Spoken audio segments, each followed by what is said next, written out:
bienvenue sur ma chaîne, moi c'est Nina. Mon univers se construit principalement sur l'histoire de la mode jusqu'à aujourd'hui, l'innovation dans le secteur de la mode et découvrir les nouveaux talents de demain. Bonjour à tous, aujourd'hui on va parler de la marque de Kangol. C'est une marque qui est très présente aujourd'hui et qui a vraiment marqué ces dernières années. C'est une marque qui a su se moderniser et je trouvais ça intéressant en fait de voir son évolution et du coup regarder son esthétisme en termes de style. Donc c'est parti. Du coup, une rapide histoire de cette marque. C'est une marque qui a été créée en 1938 par Jacques Spraygen. Je sais pas si ça se prononce si bien que ça, j'espère en tout cas. Et du coup, ce fameux Jacques, c'est un ancien vétéran du coup, qui a participé à la Première Guerre mondiale et il va vraiment lancer en fait cette marque dans le but de commercialiser des bérets du coup sur la tête. Et en fait, ce béret-là, c'est pas n'importe quel accessoire, c'est vraiment le béret, il va vraiment marquer le look de l'après-guerre. Donc c'est vraiment le must-have qu'il faut avoir et du coup il s'est lancé dans cette production. Il va vraiment produire des bérets de qualité. Ça c'est très important et on va voir, mais il y a vraiment des racines britanniques qui fait partie de cette marque et qui fait partie du style aussi. Du coup, en 1939, il y a la Seconde Guerre mondiale qui éclate et il y a l'armée britannique qui du coup va s'engager aussi dans cette guerre. Et du coup, en fait, la marque Kangol va être en fait appelée à équiper cette armée britannique.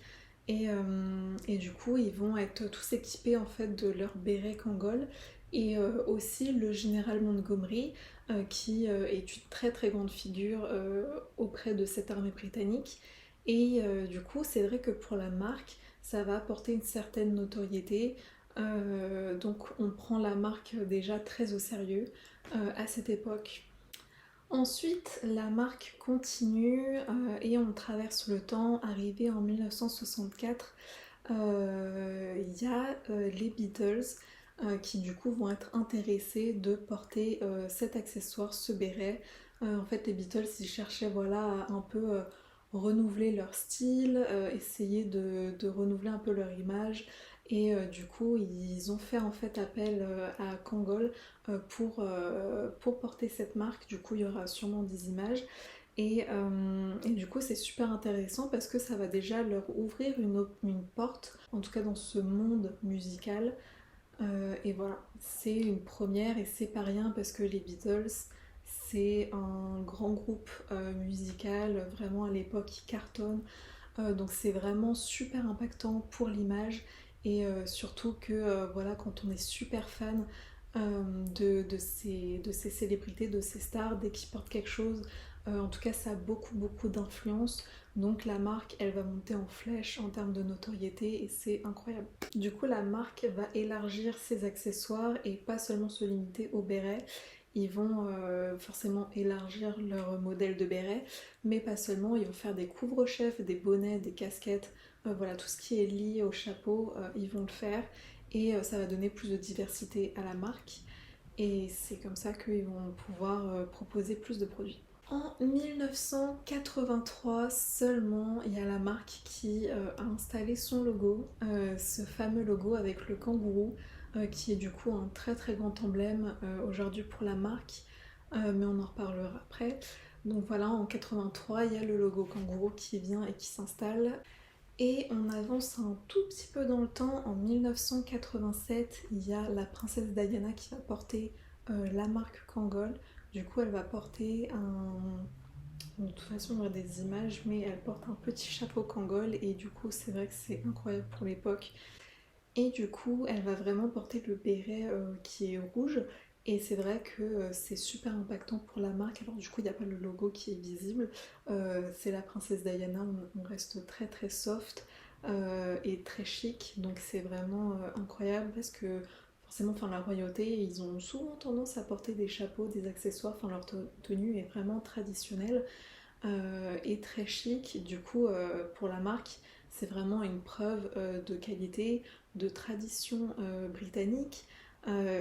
C'est vraiment incroyable en fait d'avoir déjà ces figures-là aussi importantes pour la marque parce que du coup ça va vraiment jouer une très très grande influence au niveau de sa notoriété en fait.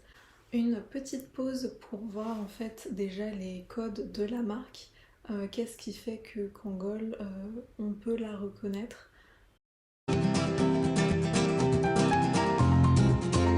Déjà, un des premiers codes qu'on peut citer aujourd'hui de la marque Kangol, qui fait qu'on sait que c'est juste du Kangol et que c'est de la marque, je dirais vraiment c'est son logo.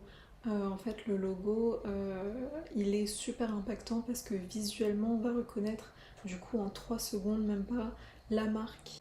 Deuxième point, ce qui fait qu'on reconnaît vraiment la marque, ça va être son modèle iconique, sachant qu'ils sont partis d'un béret. C'est vraiment ces modèles-là qui vont rester pour la marque Kangol et c'est ce qui fait que quand on veut acheter du Kangol, en tout cas on veut acheter le béret, en tout cas un accessoire de tête.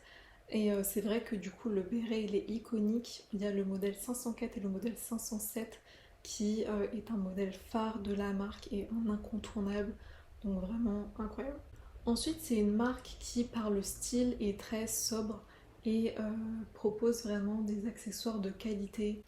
Donc, sobriété et qualité. Et pour la qualité, ils vont vraiment choisir de très bonnes matières, à savoir, ça va être du coup des bérets faits en laine. En vrai, il y a plusieurs matières, mais je sais qu'il y a des bérets qui sont aujourd'hui faits en laine mérinos. Donc, c'est vraiment une qualité supérieure qu'on peut trouver sur ce marché et qui est vraiment fabriqué. Alors à l'époque, je sais pas où ça a été produit. Aujourd'hui, je sais que c'est produit en France, en Allemagne et en Italie. Donc c'est vraiment important en termes de qualité, mais je pense qu'à l'époque, ça devait aussi être fabriqué en Angleterre, enfin du coup, ouais, en Angleterre. Au-delà de ça, en termes de style, c'est vrai qu'il y a du coup ce côté très britannique qui est rattaché à ce béret. Et aussi, à travers le temps, ça a évolué vers un style un peu plus sportswear, un peu plus moderne.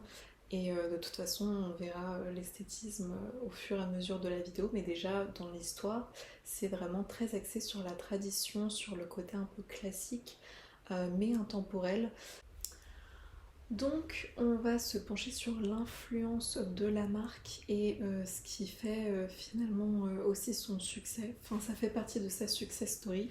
On commence, on fait un petit bond. C'est une marque qui du coup a très très bien fonctionné dans l'histoire.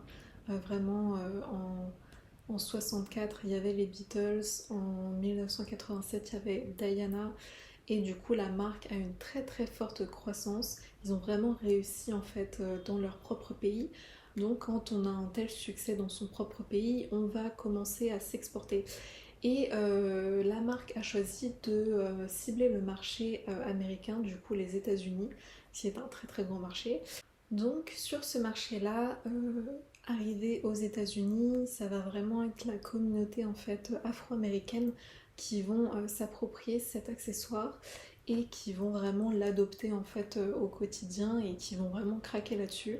Du coup, le look aux États-Unis de la marque Kangol, ça va être quoi? Ça va être le bob Kangol. Attention, incroyable, le bob, genre vraiment incroyable. Et je pense qu'aujourd'hui c'est un iconique aussi. Avec le Bermuda qui va être porté. Je pense qu'il y aura plusieurs looks qui vont revenir, mais voilà, ça va vraiment être ce look-là qui va être adopté. Et c'est vraiment le look branché de l'époque, donc dans les années 1980.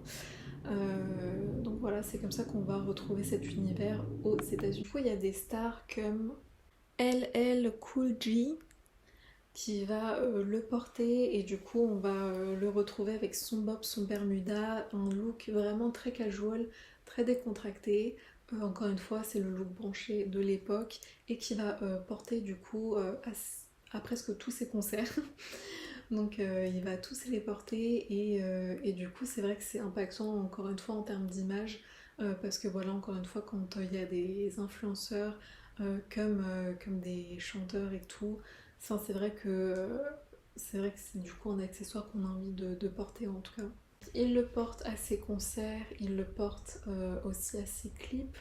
Donc c'est vraiment une marque qu'on voit de partout et que du coup tout le monde a envie d'acheter. Après on a aussi d'autres stars, d'autres chanteurs qui est dans le monde du rap et du hip-hop. On a le Grandmaster Flash. On a Run DMC et on a Notorious Big qui vont les adopter. En 1985, dites-vous que la marque Kangol vend 5 millions de chapeaux. On est posé, les États-Unis, ils vendent 5 millions. En fait, on n'a rien de plus à dire. On n'a rien de plus à dire. Le succès, il est là. C'est vraiment le truc branché qu'on a envie de porter. Tout le monde le veut. Voilà, le produit parle de lui-même en termes de communication. Il n'y a pas besoin de faire plus de publicité que ça. Quand il y a de telles grandes figures qui les portent, je veux dire, tout est fait. Tout est fait. La marque a juste à faire les colis, à les envoyer, et ça fonctionne bien, tu vois, donc vraiment c'est super cool.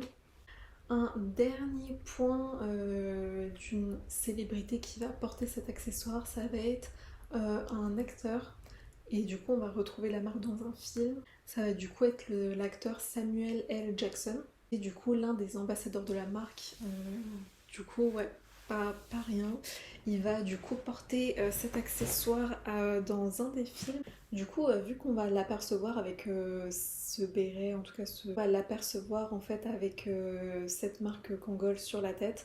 C'est vrai que bah, il devient un très très grand ambassadeur pour la marque et c'est vrai que il contribue à ce succès-là de la marque, donc c'est pas rien.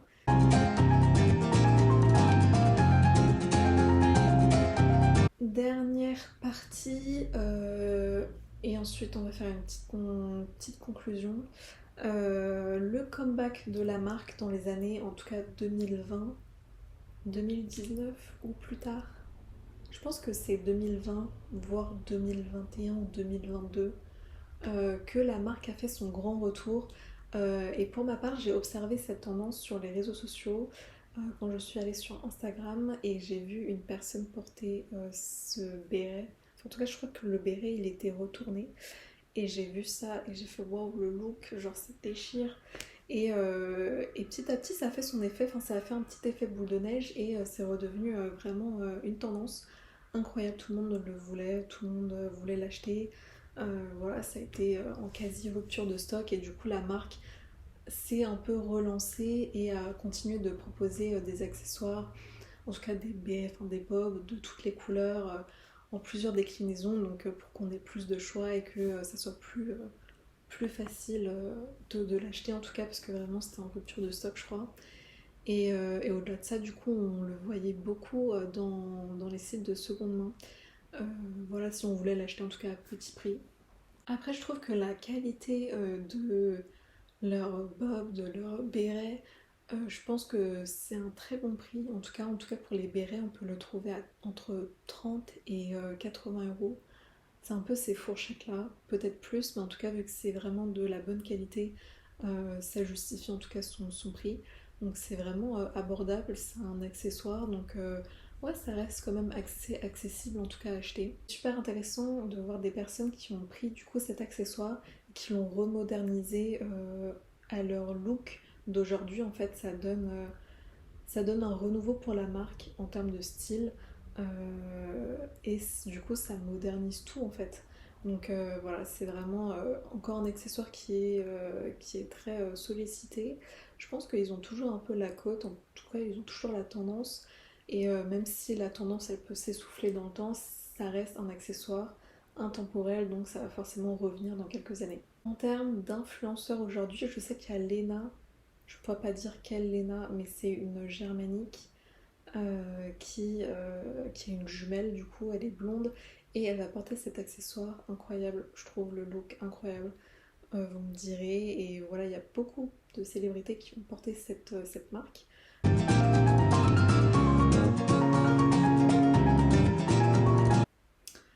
Donc pour faire un point et une conclusion, on peut voir que à travers le temps, la marque est restée fidèle du coup à ses accessoires assez iconiques, mais le look a changé. Je pense que vraiment ça fait toute la différence, dans le sens où au début on est vraiment dans ce côté classique, intemporel de la marque, adopté par tous les Britanniques et qui du coup a vraiment ses traditions et ses racines. Un bond dans le temps, dans les années 80, on se retrouve aux États-Unis avec le béret, la casquette, le bob dans un look beaucoup plus décontracté. Et aujourd'hui encore dans un look moderne, sportswear, toujours. Et c'est ce qui fait que ça rend un peu cet accessoire cool et que du coup elle est remodernisée en fait à chaque fois et qu'elle a toujours un nouveau souffle.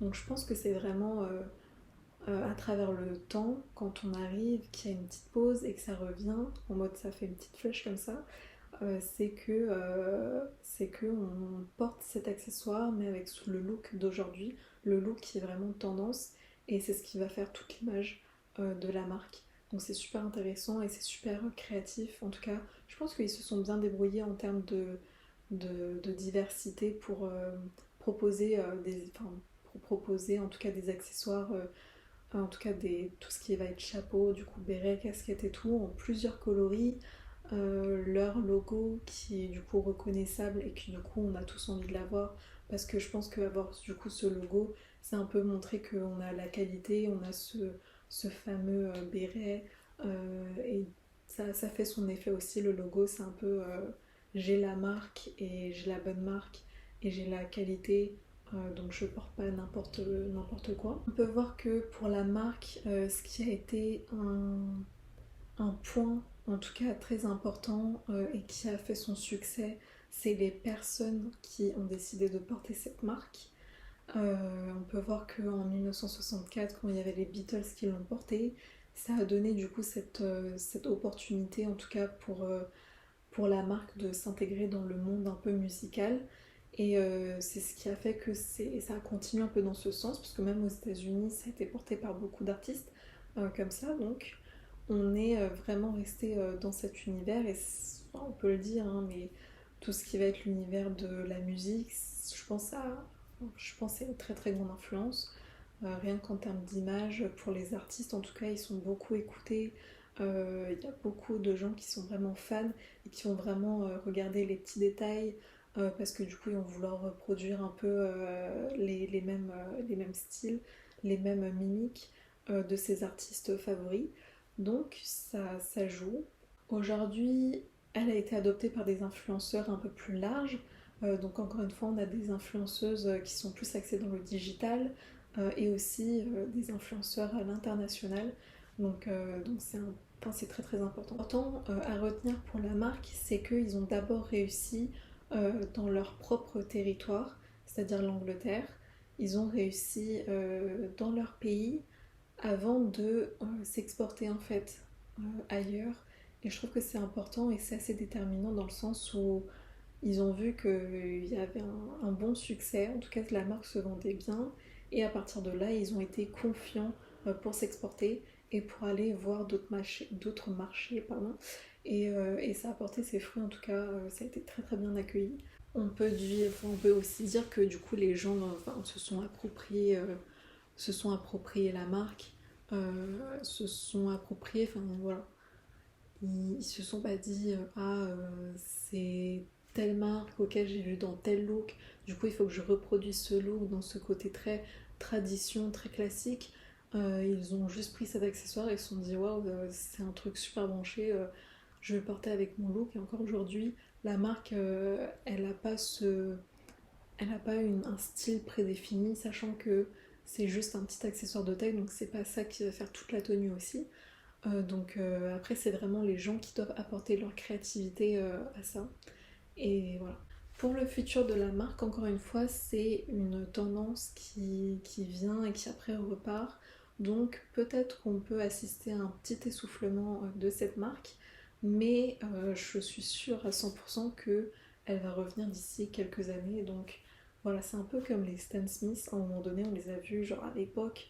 Je pense que c'est beaucoup nos parents qui les portaient et du coup aujourd'hui ça a été aussi à la mode. Donc ça va, ça vient, en tout cas le style reste. Le style en tout cas pour la marque Kangol, elle est toujours remodernisée et c'est ce qui fait son succès et c'est ce qui fait que elle perdure aussi dans le temps. C'est un accessoire intemporel euh, donc voilà. C'est c'est les gens s'ils ont envie de le porter, sachant que les accessoires en tout cas de tête se portent pas non plus tous les jours, ça se porte pas trop au quotidien, c'est juste à des occasions ou voilà si c'est tendance, mais tous les jours, peut-être pas. Je reprends le micro. Dites-moi ce que vous en pensez de la marque. Ça serait super intéressant, en tout cas, de voir leur style à travers le temps. C'était super intéressant de voir ça. Et aussi de voir à quel point ils ont été impactants en termes d'image. Euh, Parce qu'au tout départ, je trouve que dans l'histoire, c'est une marque qui était assez discrète et qui aujourd'hui a un très très grand succès et qui a bien continué son évolution. Et c'était super intéressant en tout cas de l'étudier. J'espère que vous avez aimé. Si c'est le cas, likez, abonnez-vous aussi à la chaîne. Si vous voulez trouver du contenu, du coup mode, lifestyle, c'est sur la chaîne. Bisous.